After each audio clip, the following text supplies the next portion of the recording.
In this chapter, I'm going to finalize the model and the UVs. I'm going to start simply closing the mouth of the frog, as you can see here, and I'm also going to start to do some asymmetry so that the face doesn't look too perfectly symmetric. And this is something that you would normally do just at the end of the sculpt. Sometimes you just need to tweak very little just to make it more interesting. In an ideal production environment, probably the people in rigging would be very happy to have this character with the mouth slightly open, so it would be much easier for them to rig the mouth. But for the purpose of this workshop, I'm just going to render a nice beauty shot, so I thought it would be looking much nicer with the mouth closed, and I can give also some more personality to this guy. I'm trying to build also a sort of asymmetry on the tip of his mouth. And see, I'm checking the right side and the left side. I'm going to create another layer now.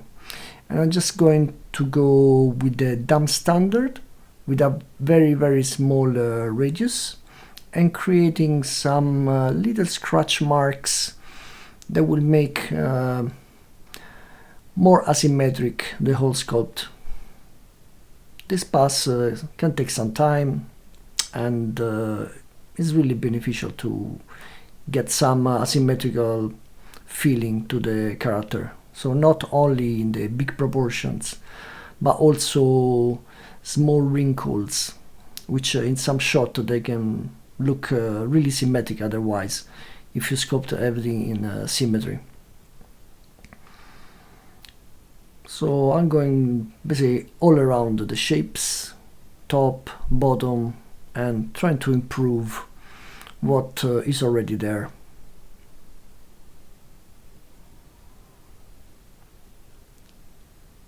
As you can see, I split the two models into separate Z tool because it was getting very heavy. If you can see on the top left, we are around 70 million polygons, and it's quite a lot of polygons, so the whole backpack it's in another separate subtool. And here I'm reorganizing all the tools. I just re-imported back what I need. So here I just need to readjust these big ropes that are attaching to the body of the frog, just to make sure that they feel really more realistic and they fit with the clothing properly. It's basically the only part that I need to have now. I don't need to have the whole backpack, which will make this tool extremely heavy. And based on that, I'm going to start to sculpt more wrinkles, thinking about how these two objects are going to interact to each other, thinking that these big ropes are creating more folds and they are pushing down some of the fabric. Now I'm going to start to build more folds down the fabric and really think also about how this big belt is going to push into this shirt or kimono, and trying to build this sort of triangular shape that is often the shape that is going to be created by folds. Here more wrinkles that I'm thinking are going down inside this kimono. My suggestion is really, as always, to take a look, good reference, and gather as much good reference as you can.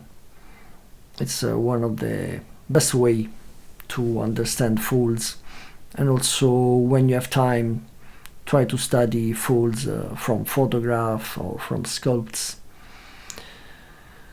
Here I'm going to the other side and continue with the same process, always thinking about the tension points that are starting at the beginning of the sleeves and how they're going down. into the sleeves. Now I'm going to do some more insert curve brushes, but before doing that I basically duplicated the kimono and I'm cutting the sleeves, and I'm basically building a lower resolution mesh that resembles the same shape. And also I'm going to put a cylinder inside to fill the hole and then re-dynamesh everything together. This operation may look a little odd right now, but I can guarantee that if you're trying to put curve brushes into an hollow shape and a very complex shape, would be very, very tricky, and they're not going to follow the shape that you want. So when you have a complex shape and you want to put curve insert brushes, I would suggest to create a lower resolution Dynamesh, like I'm doing. You see, now I just re-Dynamesh everything together, remesh by Dynamesh, and creating a low resolution mesh. And make sure as well that is a closed geometry. That will make your life much easier. So now also I'm creating some UVs on this object, because otherwise you're going to lose the UVs on your curve brush. And you can see how easy it is for me to just drag and draw this quite complex curve brush. I can guarantee that I tried multiple times with the regular kimono geometry and was not working. This is always the best way when you have a complex character or a complex object and you want to put on top this sort of brushes. See, now I'm checking again and checking that the UVs are there, and I can guarantee that this is very, very important. You don't want to spend, believe me, hours and hours to re-UVs all these objects. That is a really huge time saver if you create your curve brushes or insert brushes already with the UVs. Now I'm attaching another piece. You can see how tricky it is when I turn on the ropes. It's a very complex geometry. The simplest the geometry that you have as a base, the better. And I'm adding some extra pieces. I'm checking against the concept art, and I think it's looking pretty good. I'm just adding a final insert brush there, just to give some variation, and I thought that would be nice to have a final piece with a slightly different shape. Now I'm checking again if everything is working in all the angles. This is something that I always recommend to do. Sometimes things look good in one angle and then you go in the opposite angle and everything looks wrong. So when you have these sort of things that are going all around a shape, you should really go and check all the directions, from the side, from the left, and also from the top view. Now I'm going back to work on the belt. I duplicated the object and I removed all the levels of subdivisions. So always remember that when you work with insert brushes and insert curve brushes, the object you are attaching to need to have only one level of subdivisions, and hopefully also need to have UVs. So in that way you will not lose the UVs that you have in your insert curve brush.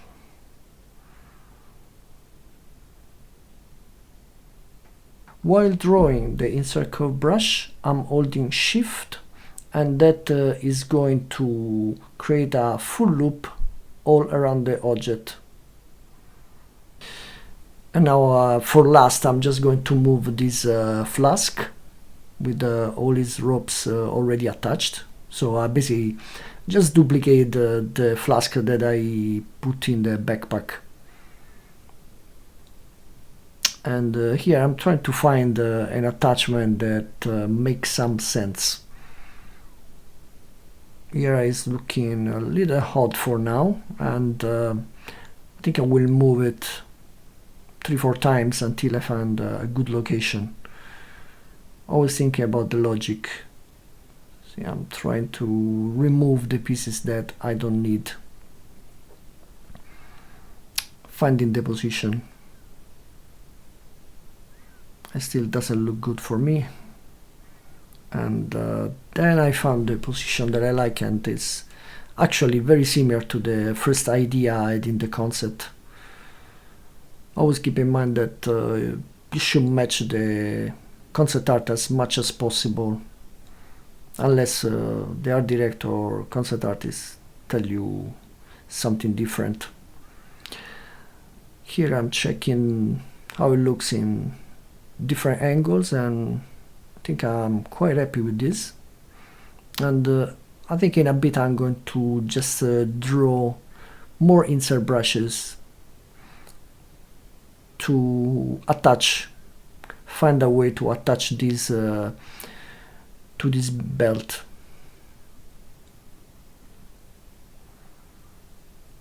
Here I'm going to the ropes again and drag the curves.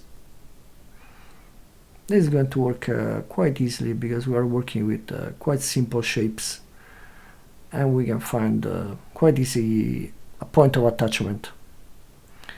Sometime after drawing the curve, I just select the curve again and hold shift, so I can smooth the curve very easily. See, I'm constantly readjusting and also readjusting the size, just changing the size of the brush. This looks pretty good. I'm just going to use the move brush for the last tweaks, and it's pretty much done. Here now I'm going back to the kimono and trying to improve the wrinkles. It's always good to go back and forth between the different pieces and maybe spend 1 hour on one piece and then going back, just to keep fresh eyes. And sometime you can even changing slightly the color or the material, you can see new shapes that perhaps you didn't see before. Yeah, I'm just trying to make this wrinkle a bit more defined and more sharp, and I'm implying as well that this belt is really pushing in and keeping this kimono in shape. Usually I just use a standard brush here for this. Sometimes I use the pinch brush as well, and the dumb standard. Here I'm going to draw with the dumb standard, and I'm extending a little bit the lazy radius of the lazy mouse. I put it around 20. You can see I didn't speed up this clip, just to show you that you should draw these lines very slowly. I just use this brush to pretty much create all the seams in the kimono, and you really need to be patient and take it very slowly, as you can see. I'll continue with a very similar process now, just using the standard brush all around the sleeves.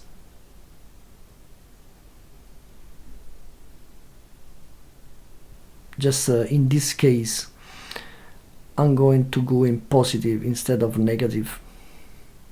I'm going to give a couple of lines around the sleeves just to give some more very slight decoration around the seams. Basically I'm repeating this process on the sleeves and also on the edge of the kimono. I think this can give a bit more interest in the shapes. Sometimes you don't need to do much. Sometimes just little details can increase the quality of your model.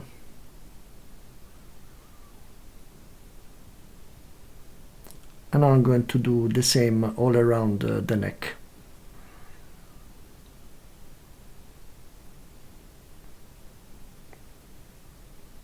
So one line on one side of the seam and another line on the other side of the seam.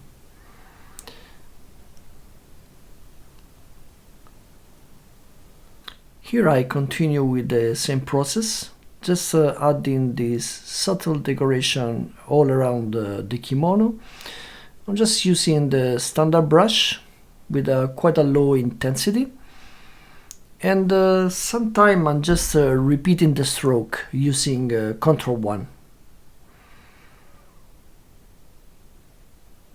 I think that this little decoration add quite a nice touch to the finishing of the model. Here it's just a matter of continuing all around the border, and we are pretty much there. Just in a bit I'm going to evaluate all the clothing and going to the next step.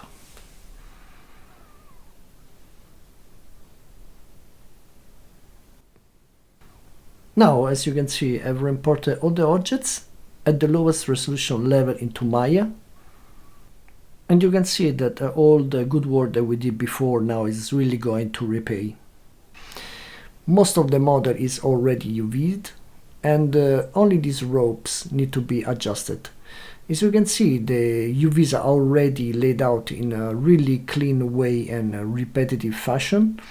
We only need to get these UVs, and using the shortcut Ctrl L, that would be all distributed in the 0 to 1 UV space.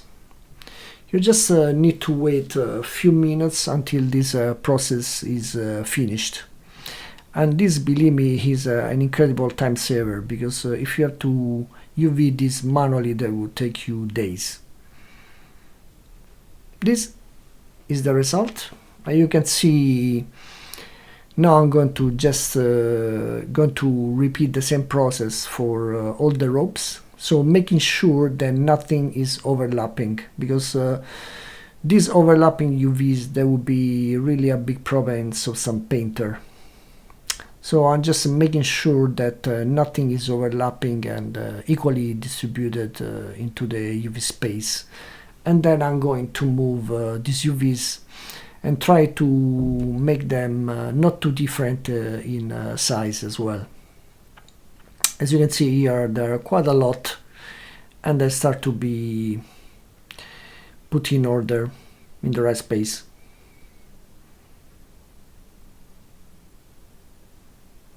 Here they're all aligned, and I'm just missing a few pieces. So same process here, Ctrl L, and the UV are laid out in a very clean manner.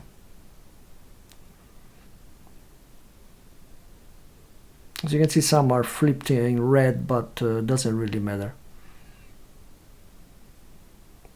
The important is that they are clean UV and they are also not overlapping. And I'm going to spend some time just to make sure that they will go in the right UV space, because I don't want to have anything overlapping.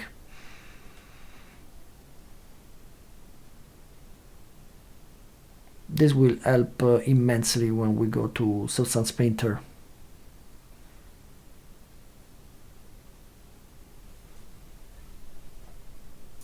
Now is the final part. I'm just making sure to make the best use of the UV space. I sometimes rather have more UV tiles rather than the less, and really making sure that I don't have any conflicting UVs means all the ropes will be cleanly laid out in a certain area of the UV space, and the character will be in another area and the other piece of the backpack in another area. And I also make sure that I'm not mixing different materials in the same UV space. This take quite some time and quite some thinking. As you can see, I'm moving and removing the object. There are quite a lot of objects, and making sure then when I go in Substance Painter, my life will be much easier if it's well organized. See, for example, I'm moving up all the ropes in a certain area, so I know that this row 1050 will be all ropes, and all this other area has the backpack, and the lower part of the UV space is the character, so it'll be very easy to identify where I am. I believe we have around 50 UV UDIMs, and it's very possible that you have this sort of amount of UDIMs when you work on a main character on a film.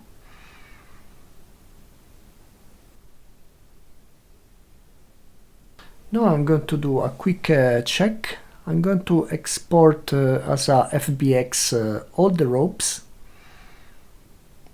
and I'm going to quickly jump into Substance Painter just to make sure that everything is working correctly.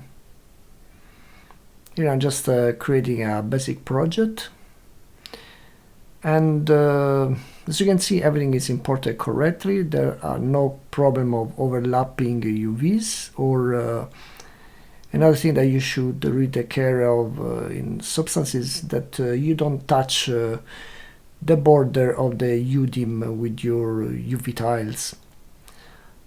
And now I'm just doing a quick bake, just to make sure that these ropes are going to bake properly.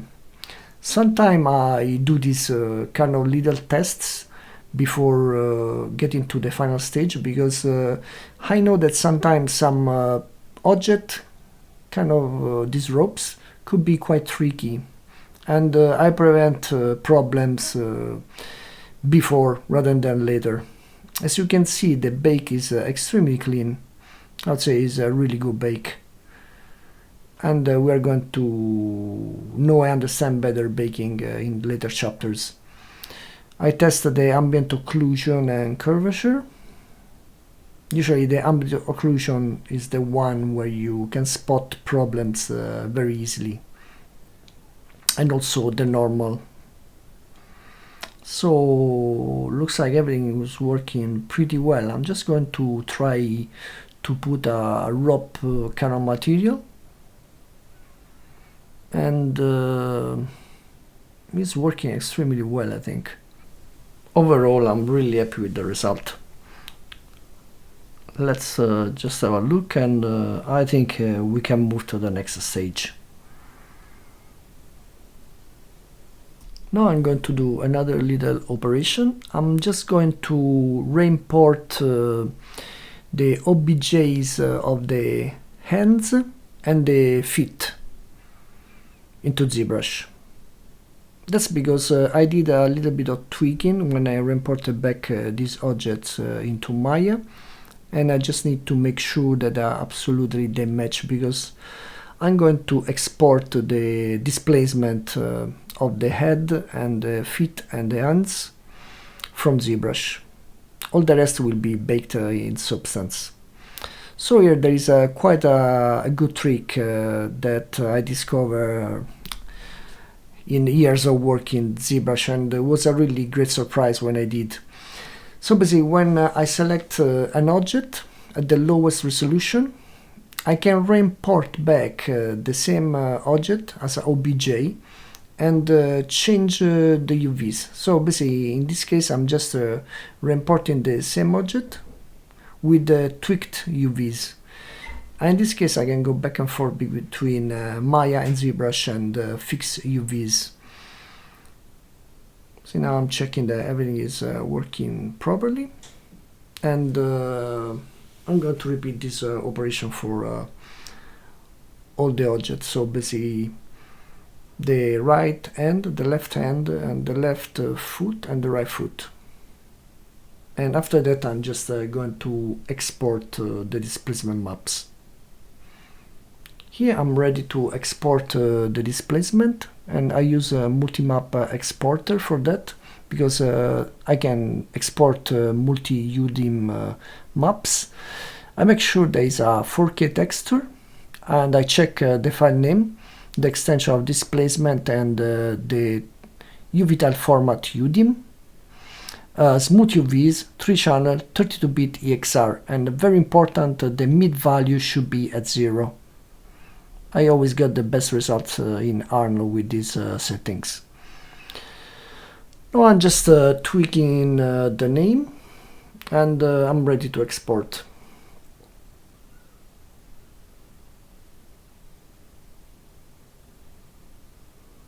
You can also export all the visible subtools at once, but many times I prefer to do one by one if there are not too many tools, so I can check one by one if there is any error. Sometimes if you have many subtools, it's going to crash and you don't know when encounter the problem. So most of the time, honestly, I just do it one by one. So that's our model, and is pretty much ready to go into Substance Painter. And see you in the next chapter.